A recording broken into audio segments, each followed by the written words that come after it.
ओम अज्ञानतिमिरान्धस्य ज्ञानाञ्जनशलाकयः चक्षुरुन्मिलितं येन तस्मै श्रीगुरुवे नमः। हरे कृष्णा। आज गीता श्रृंखला के सत्र क्रमांक 154 में आप सभी भक्तों का हार्दिक स्वागत है। आज हम श्रीमद् भगवद गीता के चौथा अध्याय जो कि है दिव्य ज्ञान, श्लोक क्रमांक 22 और 23 का अध्ययन करेंगे। तो आइए, श्लोक इस प्रकार है। यद्रचलालाभ संतुष्टो द्वन्द्वतीतो विमत्सरः समसिद्धावसिद्धौ कृत्वा अपि न निबध्यते। अर्थात जो स्वतः होने वाले लाभ से संतुष्ट रहता है, जो द्वंद्व से मुक्त है, जो ईर्ष्या नहीं करता, जो सफलता तथा असफलता दोनों में स्थिर रहता है, वह कर्म करता हुआ भी कभी नहीं बंधता। भक्तों, कोई साधारण तरीका नहीं है भगवद गीता को समझने का। एक से बढ़कर एक हथियार फेंक रहे हैं भगवान। जैसे जैसे अर्जुन स्तर बढ़ते जाता है, सीढ़ी चढ़ते जा रहा है, एक ज्ञान को स्वीकार करता है, भगवान दूसरा हथियार सामने रख देते हैं, दूसरी सीढ़ी आगे तैयार रखते हैं ताकि वो शिखर तक पहुंच सके। हमें भी इस ज्ञान को अर्जित करके भक्ति के शिखर तक पहुंचना है। उस अवस्था में फिर हम अर्जुन की भांति गिरने का सांस नहीं बना रहेगा। वरना हम थोड़े, मान लीजिए 5 माले की बिल्डिंग है, हम 2 माले पे आकर समझे कि नहीं, मैंने तो ये ज्ञान पूर्ण कर लिया, मैंने तो सर्वश्रेष्ठ स्थान तक पहुंच गया, तो ये अल्प ज्ञान माना जाएगा। इसलिए भगवान श्री कृष्ण एक एक करके अर्जुन को ज्ञान देते हुए ऊपर तक लेके जा रहे हैं। यहाँ पर क्या कह रहे हैं कि जो स्वतः होने वाले लाभ से संतुष्ट रहता है, स्वतः होने वाले लाभ से अर्थात कर्म भी न करे क्या, और दूसरा कह रहे हैं जो द्वंद्व से मुक्त है, द्वंद्व अर्थात सर्दी गर्मी जैसे अनेक प्रकार के दुखों से वो मुक्त है, जो ईर्ष्या नहीं करता, जो ईर्ष्या नहीं करता, किसी से द्वेष नहीं करता। आज की तारीख में तो हर एक व्यक्ति एक दूसरे के प्रति ईर्ष्या से ही जल रहा है। कोई भी व्यक्ति स्वयं के दुखों से इतना दुखी नहीं है जितना दूसरों के सुख को देखकर दुखी होता है, तथा सफलता तथा असफलता दोनों में स्थिर रहता है। सफलता तथा असफलता दोनों में स्थिर रहता है। हमारी ये स्थिति नहीं है भक्तों। सफलता आने पर 7वें आसमान पर पहुंच जाते हैं और असफल होने पर डिप्रेशन में चले जाते हैं और आत्महत्या तक करने के लिए व्यक्ति विवश हो जाता है। वह कर्म करता हुआ कभी नहीं बनता। जो जिस व्यक्ति के अंदर इतने सारे गुण हैं, वह व्यक्ति कर्म करता हुआ भी कभी बंधता नहीं है। 4.21 में भगवान ने शरीर निर्वाह के लिए कर्म के लाभ के बारे में वर्णन किया था, और यहाँ पर शारीरिक एवं मानसिक संतुष्टि के लाभ का उल्लेख कर रहे हैं कि हम शारीरिक सुख को और मानसिक सुख दोनों के लाभ क्या हैं, दोनों को सामंजस्य कैसे बिठा के कार्य करें। तो आज की चर्चा के विषय यदृच्छा लाभ संतुष्ट शब्दों की व्याख्या, द्वंद्व से ऊपर कैसे उठा जाए, ईर्ष्या से रहित जीवन का आनंद, सफलता एवं असफलता में सम्मान, कर्म बंधन से छुटकारा। यदृच्छा अर्थात ऐसी वस्तु जो बिना किसी प्रयास के प्राप्त हो जाए। यदृच्छा अर्थात ऐसी जो वस्तु बिना किसी प्रयास के ही प्राप्त हो जाए। क्या बिना प्रयास के कोई वस्तु प्राप्त होती है? बिना प्रयास के तो प्राप्त होती तो कोई भी व्यक्ति कर्म नहीं करेगा, फिर जीवन में हमेशा बैठा रहेगा। भक्तों, ऐसे अनेक वस्तु है जो हमें बिना किसी प्रयास के ही प्राप्त होती है, जैसे श्वास है, वायु है, जल है, अनेक प्रकार के भगवान द्वारा प्रदत्त सामग्री है, वो हमें उसके लिए प्रयास नहीं करना पड़ता।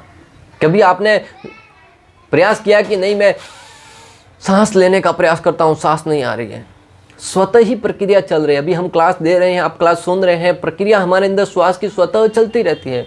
जो व्यक्ति बीमार है, जिस व्यक्ति को श्वास की प्रॉब्लम है, वो व्यक्ति इस बात को अच्छे से समझ सकता है कि श्वास लेने का क्या महत्व है। आप और हम स्वाभाविक श्वास ले रहे तो हमें इसका महत्व नहीं पता चल रहा है, परंतु जिसे श्वास लेने में दिक्कत होती है वह इस बात को भली भांति जान सकता है कि श्वास का महत्व कितना है। कोई व्यक्ति अगर स्विमिंग करता है, पानी के अंदर प्रवेश करता है और पानी के अंदर जब कुछ समय तक रहता है, श्वास नहीं ले पाता, तब उस श्वास के महत्व को वो समझता है, तड़पता है बाहर आने के लिए कि कैसे श्वास ली जाए। तो भगवान द्वारा ऐसे अनेक कार्य हैं जो हमें स्वतः होते हैं बिना किसी प्रयास के, जैसे श्वास लेने की प्रक्रिया है, 5 इंद्रियों के कार्य हैं, शारीरिक एवं मानसिक उपलब्धियां हैं, भगवान की प्रकृति के द्वारा सुरक्षा। तो श्वास लेने की प्रक्रिया के बारे में हमने चर्चा करी। दूसरा है 5 ज्ञानेंद्रियों के कार्य।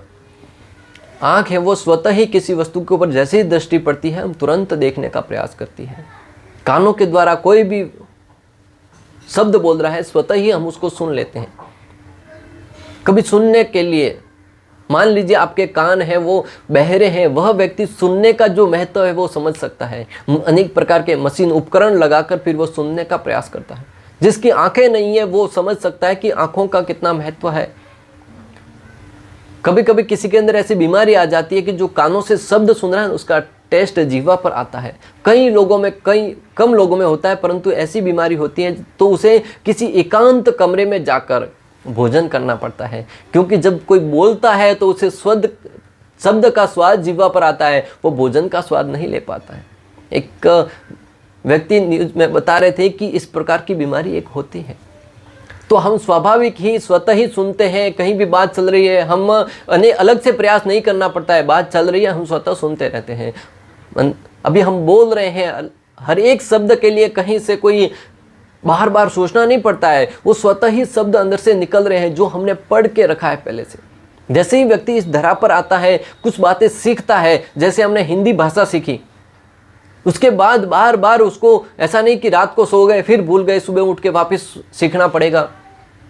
अब कल्पना कीजिए अगर कोई प्रोग्राम हम फिट करते हैं, दिमाग में कुछ विचार करते हैं, कुछ याद करते हैं, फिर सवेरे होने के बाद फिर नील हो जाए तो प्रतिदिन अगर वो बार बार सीखना पड़े तब क्या स्थिति रहेगी।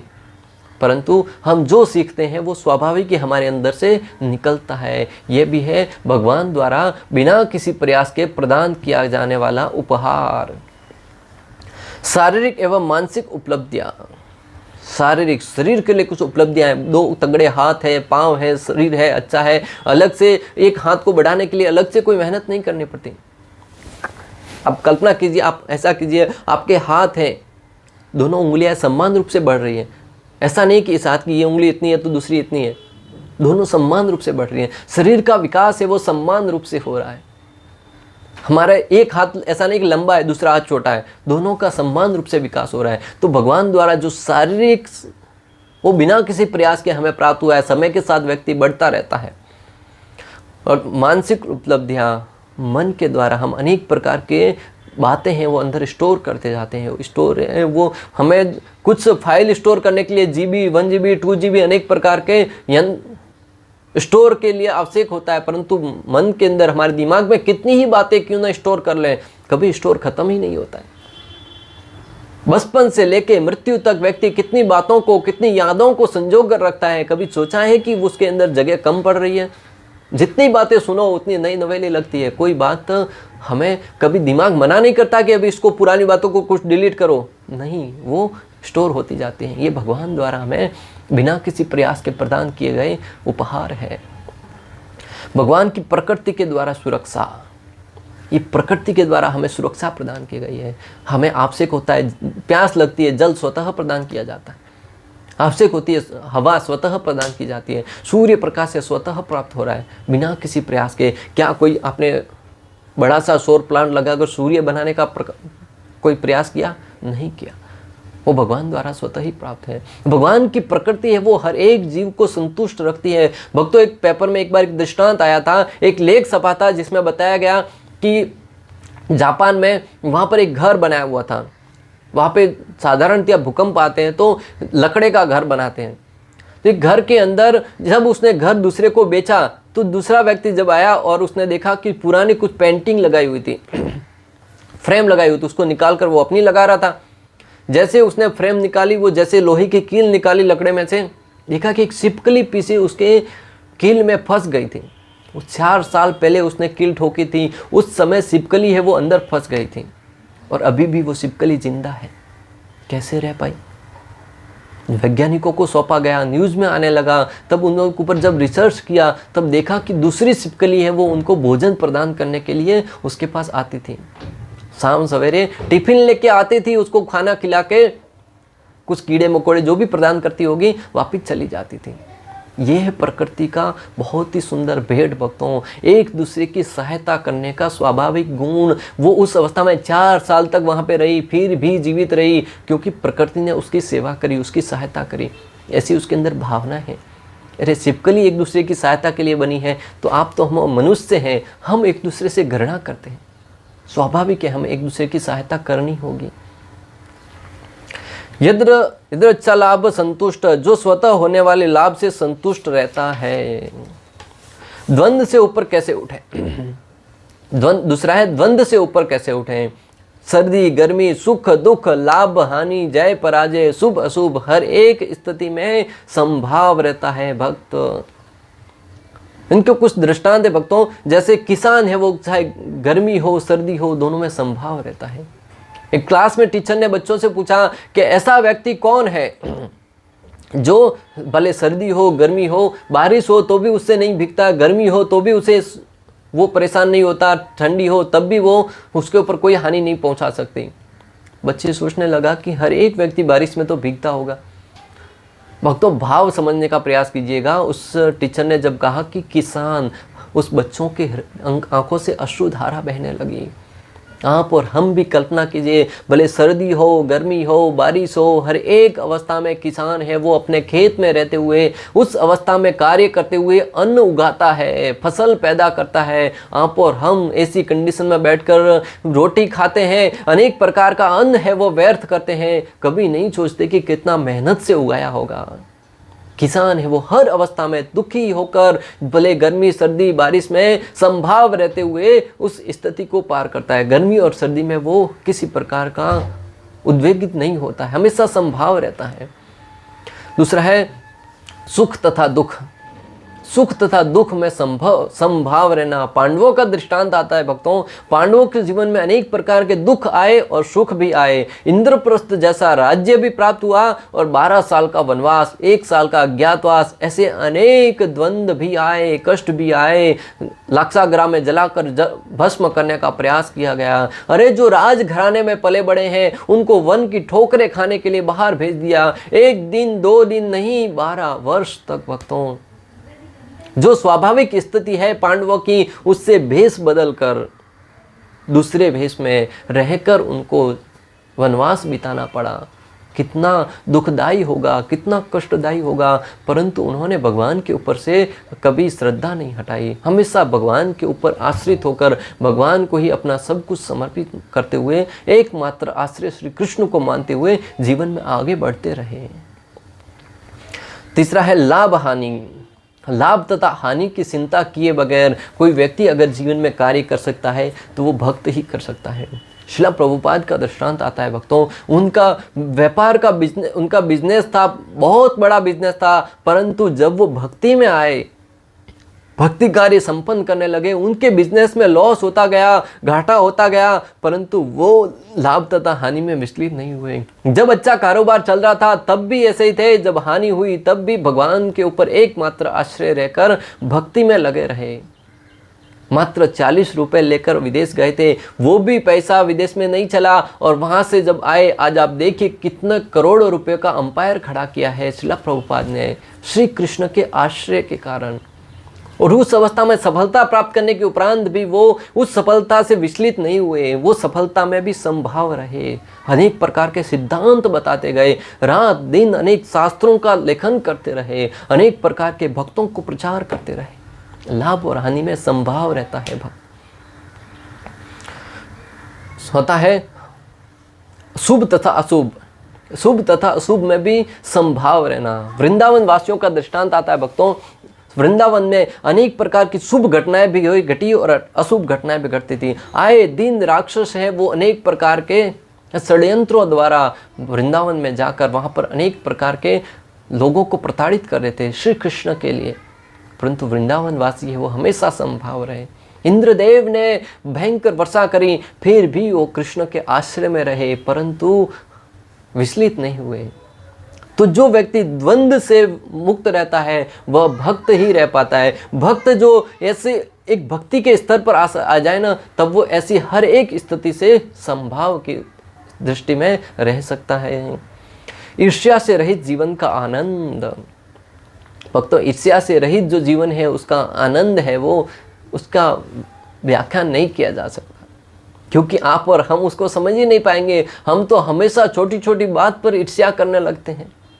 किसी के पास, अरे बच्चे से लेकर बचपन से ही बच्चों को ऐसा सिखाया जाता है, एक बच्चे के पास कुछ उसके पढ़ने का सामान ज़्यादा है, दूसरे के पास नहीं है, तो उसको देखकर ईर्ष्यालु हो जाता है कि उसके पास इतना है, और उस ईर्ष्या में वो अंदर ही अंदर जलता है और उसको दूसरे को हमेशा घृणा की नज़र से देखने लगता है।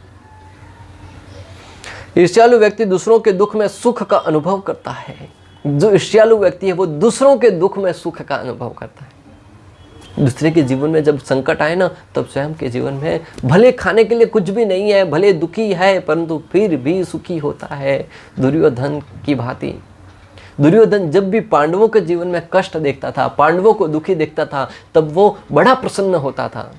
और जब पांडव इंद्रप्रस्थ में रह रहे थे, बड़े प्रसन्न थे, तब दुर्योधन है वो हताश, दुखी और निराश था। वो षड्यंत्र रचने लगा कि किस प्रकार उनको यहाँ से निकाला जाए। अरे तुम्हारे पास हस्तिनापुर है, वो इंद्रप्रस्थ में रह रहे, क्या फर्क पड़ता है, वो अपने देश में रह रहे, तुम अपने देश में रहो, कोई भेदभाव नहीं था। परंतु फिर भी नहीं, वो आगे नहीं बढ़नी चाहिए। अगर हमारे अंदर भी ऐसा भाव है तो भक्तों, ये दुर्योधन की वृत्ति है, और दुर्योधन की वृत्ति है वो अर्जुन के बाण रूपी जब हमारे हृदय को सेदेंगे, तभी हमारा हृदय वो शुद्ध होगा। ये भगवत गीता रूपी बाण जब हमारे कानों के द्वारा हृदय के आंगन में प्रवेश करेंगे, तब जो ईर्ष्या रूपी भाव है, ईर्ष्या रूपी अंदर बैठा हुआ शत्रु है, वो धराशायी होकर गिर पड़ेगा। उस अवस्था में हम ईर्ष्या रहित होंगे। ईर्ष्या से रहित जीवन का आनंद एक भक्त ही समझ सकता है, जो हर एक के आनंद में आनंदित महसूस होता है। एक भक्त ही समझ सकता है कि ईर्ष्या से रहित आनंद क्या होता है, क्योंकि वो किसी से ईर्ष्या या द्वेष नहीं करता, वो हर एक के प्रति समभाव रहता है। सफलता एवं असफलता में सम्मान। चौथा है सफलता एवं असफलता दोनों में सम्मान रहना। बड़ा कठिन है ना। किसी प्रकार के लोभ से रहित व्यक्ति जीवन में सुखी रहता है।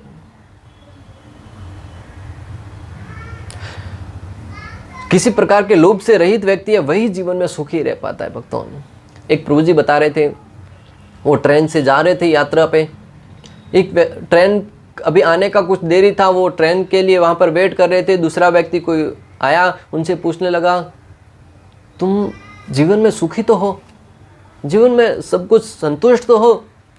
प्रभु जी थे, वो भी बड़े बुद्धिमान थे। उन्होंने कहा कि मेरी छोड़ो, अपनी बताओ। क्या कहा? मेरी छोड़ो, आप अपनी बताओ। अरे बोले, मैं एक नॉर्मल जिंदगी जी रहा हूँ, मैं परिवार में रह रहा हूँ, मेरा अच्छा खासा नौकरी कर रहा हूँ, सब कुछ अच्छे से चल रहा है। तुम घर बार छोड़कर गए हुए, तुम मुझे दुखी लगते हो, हताश लग रहे हो। तो प्रभु जी ने कहा कि सुखी होने की परिभाषा क्या है? बोले, तुम अपने आप को सुखी कब मानोगे? तुम्हारा जीवन का गोल क्या है? बोले, अभी मेरा है ना नौकरी में 10,000 रुपया पगार है। जब मैं उस लेवल तक पहुंच जाऊंगा, उस समय मेरा 20,000 पगार हो जाएगा। ये 1993 की बात है भक्तों, आज की नहीं। बोले, जब 20,000 पगार हो जाएगा ना, तब मेरे पास सरकार का दिया हुआ बड़ा घर होगा, एक गाड़ी होगी, मैं उस अवस्था में सुखी हो जाऊंगा। तो प्रभु जी ने पूछा कि अरे वाह, बात तो अच्छी बोल रहे हो, परंतु जो उस स्थिति पर है, जो उस स्थान पर अभी नौकरी कर रहा है, क्या वो सुखी है?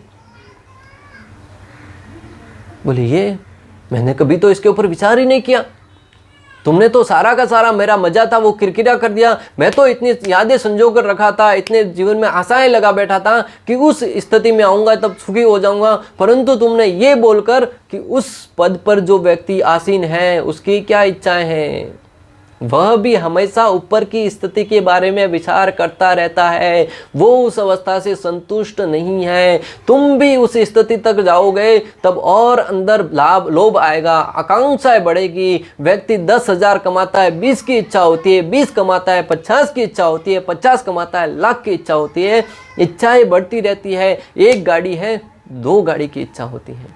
चलाने के लिए एक काफ़ी है, घर में 3-3 गाड़ियाँ पड़ी है। पैसा आया, क्या करें, एक और ले लो। एक घर है रहने के लिए, पैसा आया, क्या करें, एक घर और ले लो, 2 घर और ले लो। लोभ बढ़ता ही जाता है। आज ऐसे अनेक लोग हैं जिनके पास, उनको खुद को ही पता नहीं है कि जीवन में कितना धन है, फिर भी कमा रहे हैं, फिर भी अनेक धन है वो संग्रहित करने का प्रयास कर रहे हैं। लोभ कभी समाप्त नहीं होता भक्तों। कहने का तात्पर्य है कि लोभी व्यक्ति कभी सुखी नहीं हो सकता। 5वां है कर्म बंधन से छुटकारा। जब व्यक्ति श्री कृष्ण के लिए कर्म करता है तो वो बंधन में नहीं रहता।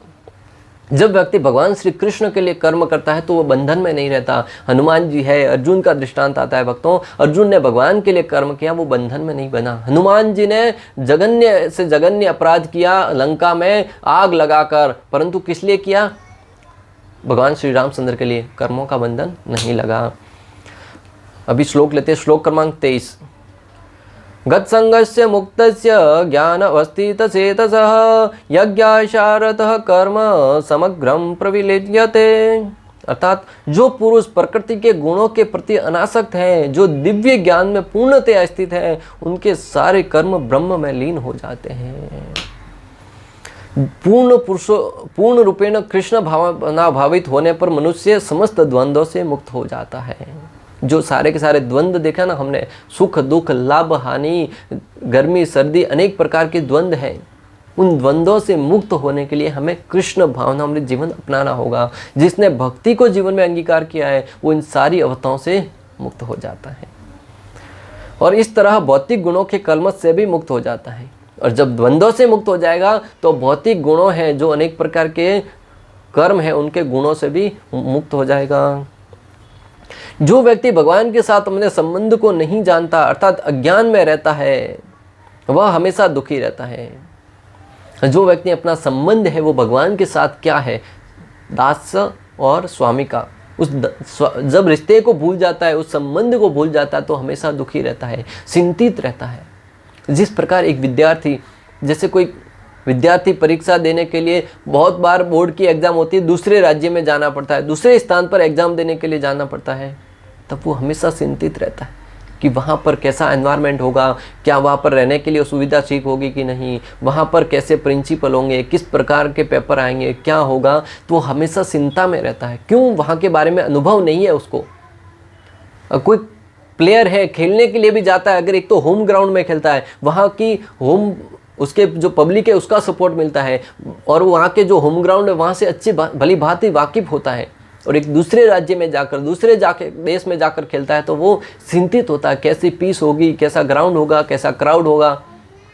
तो जिसके बारे में हमें ज्ञान है, जिसके बारे में नॉलेज है, वहाँ के बारे में हम ज़्यादा चिंतित नहीं होते। उसी भांति जिसको भगवान के साथ अपना संबंध का ज्ञान है वह तो जीवन में सुखी रहेगा, परंतु जिसे भगवान के साथ हमारा संबंध क्या है वही नहीं पता है, वह हमेशा दुखी रहता है, चिंतित रहता है, चिंता से युक्त रहता है। भक्त जो भी कार्य करता है वह आदि विष्णु श्री भगवान श्री कृष्ण के लिए करता है। एक भक्त जो भी कार्य करता है भगवान को प्रसन्न करने के लिए करता है, भगवान श्री कृष्ण या श्री विष्णु की प्रसन्नता के लिए करता है, अपनी इंद्रिय तुष्टि के लिए नहीं करता। स्मर्तव्यो और सततम विष्णु विस्मर्तव्यो न जातु सिद्ध। हमेशा वह उसका यही ध्यान रहता है कि भगवान श्री कृष्ण का स्मरण हमेशा रहे, हमेशा श्री विष्णु का स्मरण करता रहे और कभी विस्मरण कभी ना हो। अतः उसका सारा कर्म यज्ञ रूप में होता है, क्योंकि यज्ञ का उद्देश्य परम पुरुष श्री कृष्ण को ही प्रसन्न करना है। इस प्रकार जब व्यक्ति कृष्ण भावनामृत में रहकर मात्र श्री कृष्ण को प्रसन्न करने के लिए ही कर्म करता है, तब उसका जो भी कार्य करता है वो यज्ञ के रूप में परिवर्तित होता है, क्योंकि यज्ञ का उद्देश्य यही है श्री कृष्ण को प्रसन्न करना। सारे के सारे यज्ञों का फल है वो भगवान श्री कृष्ण ही प्रदान करते हैं। यज्ञ के अंत में कहा जाता है श्री कृष्ण समर्पण अस्तु। सारे यज्ञों का फल है वो कृष्ण को समर्पित किया जाता है और उस अवस्था में ही यज्ञ संपन्न होता है। आप देखिए कोई भी आरती करते हैं, गणेश जी की आरती करते हैं, उसके अंत में भी बोलते हैं हरे राम राम राम हरे हरे, हरे कृष्णा कृष्णा कृष्णा हरे हरे। अर्थात जो भी कार्य किया वो भगवान श्री विष्णु को अर्पण करना। इस प्रकार व्यक्ति जीवन में हमेशा प्रसन्न रह पाएगा। इस प्रकार श्लोक क्रमांक 22 और 23 का भक्ति वेदांत तात्पर्य पूर्ण हुआ। अंत तक हमारे साथ बने रहने के लिए आप सभी का हृदयपूर्वक प्रेम पूर्वक बहुत बहुत धन्यवाद। श्रील प्रभुपाद की जय, श्री श्री राधा गोपीनाथ भगवान की जय, श्रीमद् भगवद गीता की जय। हरे कृष्णा कृष्ण कृष्ण हरे हरे, हरे राम राम राम।